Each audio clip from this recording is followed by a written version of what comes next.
Une poule de minage qui gèle les retraits de crypto, la mise à jour Bellatrix qui a entraîné un bug, Sorare qui signe un énorme partenariat. Bienvenue dans ce Daily Crypto où je vais vous résumer ces dernières actualités du monde crypto. Et comme d'habitude, si vous appréciez ce format, pensez aux commentaires et au like pour le référencement de la vidéo, et à l'abonnement ainsi que l'activation de la cloche pour être au courant des dernières actualités du monde crypto. Et finalement, je vous invite à venir me retrouver sur mon Twitter, et je vous rappelle que vous pouvez retrouver mon contenu en version ultra condensée sur mon TikTok et mon Instagram que vous retrouverez dans la description. Mais avant de parler des actualités du jour, commençons avec l'état du marché en ce mercredi, avec un marché qui est quasiment intégralement dans le rouge, suivant ainsi le Bitcoin qui a violemment chuté jusqu'aux 18 700 $, pendant que l'indice du dollar est lui parti en hausse à cause des conditions macroéconomiques. Mais malgré tout ça, on a quand même quelques projets qui ont surperformé le marché aujourd'hui, avec le Luna Classic qui nous a fait un plus 7%, le Toncoin qui nous a fait un plus 12%, et le HNT qui nous a fait un plus 20%.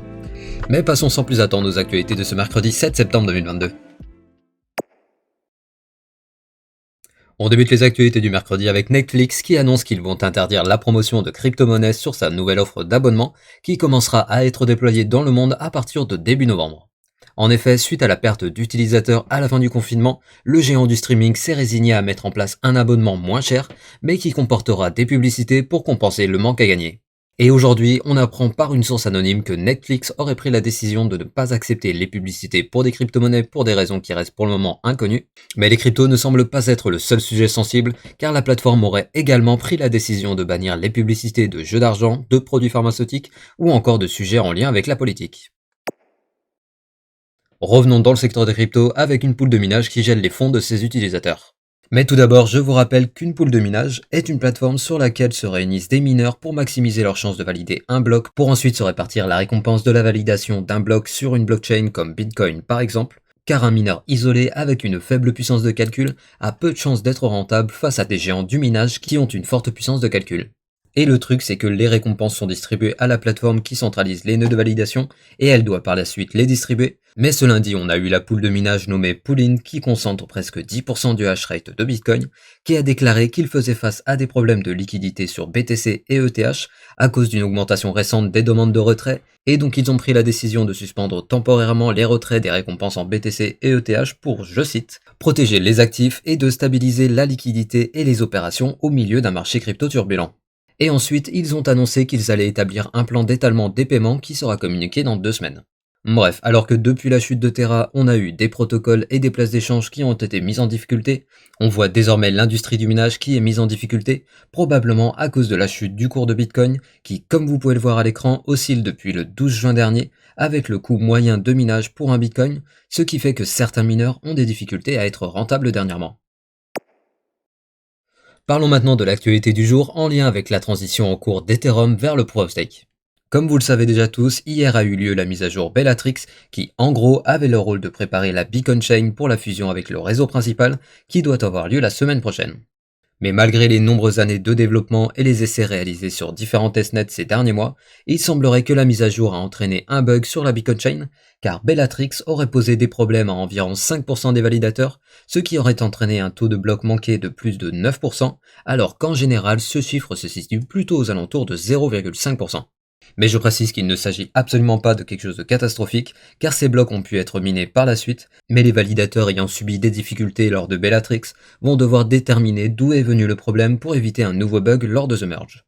Et d'ailleurs j'en profite pour vous faire une mise à jour sur les nœuds de validation qui ne sont pas encore à jour. Hier on avait 27% des nœuds qui n'étaient pas à jour, et aujourd'hui, toujours d'après Eternode, ils sont à l'heure actuelle 23,2%.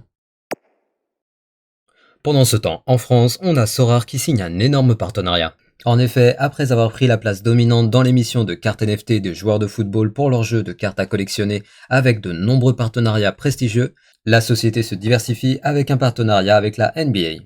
Et suite à un accord avec la Ligue nationale de basketball des États-Unis, Sorare va lancer un nouveau jeu blockchain entièrement dédié à l'univers du basketball qui permettra aux utilisateurs d'acheter des cartes des joueurs de la NBA au format NFT, dont les caractéristiques des joueurs évolueront en fonction des performances des joueurs, pour au final affronter d'autres utilisateurs, et la sortie du jeu est prévue pour la saison 2022-2023 de la NBA. Bref, alors que Sorare cumule déjà plus de 2 millions d'utilisateurs enregistrés et qu'elle a déjà fait son entrée dans le baseball, on voit que la licorne française continue de se diversifier et de renforcer sa position dominante dans l'émission de cartes au format NFT de joueurs de différents sports. Parlons maintenant de jetons stables avec deux acteurs qui avancent dans l'émission de stablecoin et de MNBC. Tout d'abord, du côté du protocole DeFi Curve Finance, les tout premiers bouts de code de leur CRV USD ont été publiés, ce qui marque la première étape dans le développement de leur stablecoin, mais pour le moment, les développeurs n'ont pas voulu donner plus de détails sur les futures caractéristiques de leurs jetons adossés au dollar. Ensuite, on a le conseiller principal de Ripple qui a annoncé sur Twitter que d'ici quelques semaines, la société va commencer à faire des annonces en lien avec des projets de MNBC sans donner plus de détails. Mais on sait quand même que la société aurait des projets pilotes de monnaie nationale avec différents pays, comme par exemple le Bhoutan. Donc au final, on voit une course au développement des jetons stables, que ce soit des stablecoins privés ou des MNBC, mais pour le moment, les informations concrètes se font assez rares, donc affaire à suivre dans Daily Crypto. Et d'ailleurs, en parlant de stablecoin, on a Coinbase qui fait une proposition à MakerDAO.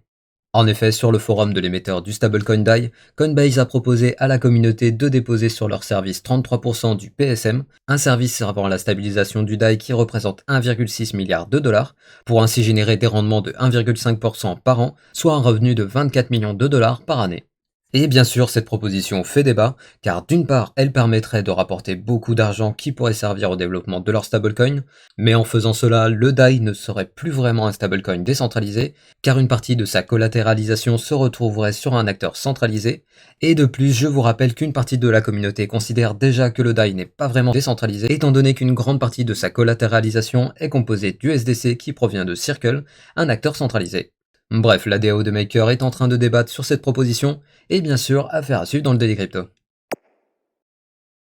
Et on finit les actualités du mercredi avec le flash du jour. Tout d'abord, suite au succès de la NFT in America, un événement dédié au secteur des NFT à Los Angeles, le 17 septembre prochain aura lieu la NFT in Europe à Paris, qui réunira des artistes reconnus du secteur NFT.